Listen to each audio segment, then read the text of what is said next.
एक होता है रिस्पॉन्स और एक होता है बेटा रिएक्शन।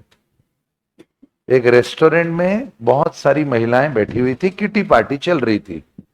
तभी कहीं से कॉकरोच उड़ता हुआ वहां पर आया। उड़ते नहीं है कॉकरोच, पर कभी कभी आपातकालीन स्थिति में उड़ते भी हैं। तो कॉकरोच उड़ता हुआ आया और सब महिलाओं ने जैसे ही कॉकरोच देखा, तो कॉकरोच और महिलाओं के बीच में तो विशेष नफरत होती है, ये आपको पता ही है। सब चीखने चिल्लाने लगी, खाने की प्लेट इधर उधर कर दी, ये कर दी। अब कॉकरोच को भी मस्ती आ गई, बोले यार महिलाएं इतनी सारी कभी देखी नहीं अपन ने, एक दो महिलाओं को डरते हुए देखा है, यहाँ तो पूरा झुंड डर रहा है। कॉकरोच को भी मजा है, कभी शर्मा आंटी के कंधे पे बैठे, कभी गुप्ता आंटी के सर पे बैठे। और हद तो तब हो गई बेटा जब कॉकरोच और अलग अलग आंटियां ढूंढ के अपनी क्रीड़ाएं करने लगा। चीखने चिल्लाने की पूरा चरम स्तर पर माहौल हो गया। तभी प्रेरक सर वहां पर एंटर हुए। ऐसा कुछ भी नहीं है जैसा तुम सोच रहे हो। प्रेरक सर ने देखा कि अरे यार ये क्या हो रहा है यहाँ पर, सब इधर उधर भाग रहे हैं, चीखना चिल्लाना। ओ भाई कोई बड़ा कोई बम बम फूट गया या क्या हो गया, क्या नहीं हुआ। तो पता चला एक कॉकरोच जो है वो पूरा परेशान कर रहा है। प्रेरक सर ने ध्यान से समझा स्थिति को, उसके बाद में अपना बंदूक नहीं रुमाल निकाला और देखकर कॉकरोच को जहां वो बैठा था फट से पकड़ लिया और ऐसा बंद करके, मारा नहीं उसको, बाहर ले जाकर ऐसा झाड़ दिया। इसमें से एक है रिएक्शन और एक है रिस्पॉन्स। अब तुमको बताना है इसमें से कौन सा रिएक्शन है और कौन सा रिस्पॉन्स है। और एग्जाम में जब क्वेश्चन आता है तो तुम क्या करते हो, तुम रिएक्ट करते हो कि तुम रिस्पॉन्ड करते हो। जो महिलाओं ने करा वो क्या था, रिएक्शन था कि रिस्पॉन्स था? रिएक्शन।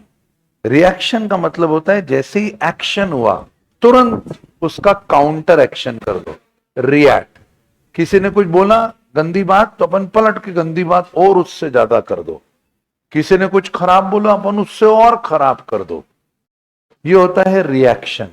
रिस्पॉन्स होता है कि जो बोला गया है उसको चेक करो और फिर देखो कि जवाब देना है कि नहीं देना है।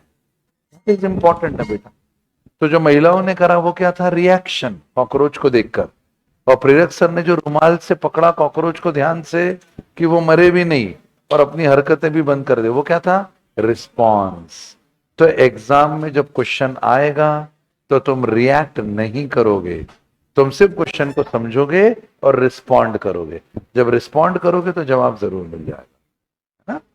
अमिताभ बच्चन के बारे में नसरुद्दीन शाह साहब ने इतनी बड़ी बात बोल दी सदी के महानायक के बारे में कि अमिताभ बच्चन को एक्टिंग करना नहीं आती। अब पत्रकार तो इतने बदमाश होते हैं, पहुंच गए अमिताभ बच्चन के साथ में माइक लेके कि सर आपके बारे में नसरुद्दीन शाह साहब बोल रहे हैं कि आपको एक्टिंग करना नहीं आती। तो अमिताभ बच्चन ने रिएक्शन नहीं दिया बेटा, उन्होंने रिस्पॉन्ड किया। वो मुस्कुराए पहले ऐसे, जिससे इंडिकेट हुआ कि क्या फालतू बात कर रहे हो। पर उनने बोला कि यार नसरुद्दीन शाह साहब एनएसडी पास आउट मेरे बारे में बोल रहे हैं कि एक्टिंग करना नहीं आती, इस पर तुम चाह रहे हो कि मैं रिएक्ट करूं। मैं रिएक्ट नहीं करूंगा। उन्होंने, इतने बड़े आदमी ने बोला है तो जरूर कोई बात होगी, मैं इस पर विचार करके फिर बताऊंगा कि क्या करना है। और हो सकता है कि सच हो, क्योंकि अगर वो बोल रहे मुझे एक्टिंग करना नहीं आती तो शायद नहीं आती होगी। मैं चेक करता हूं कि इतने साल में मैंने एक्टिंग करना सीखी कि नहीं सीखी। पर ये प्रतिक्रिया देने की बात नहीं है, ये तो विचार करने जैसी बात है। ऐसा होता है बेटा रिएक्शन वर्सेस रिस्पॉन्ड। तो तुम एग्जाम में बहुत अच्छा कर लोगे पर तुम रिएक्ट करते हो बेटा। रिएक्ट मत करो, क्वेश्चन को देखो समझो,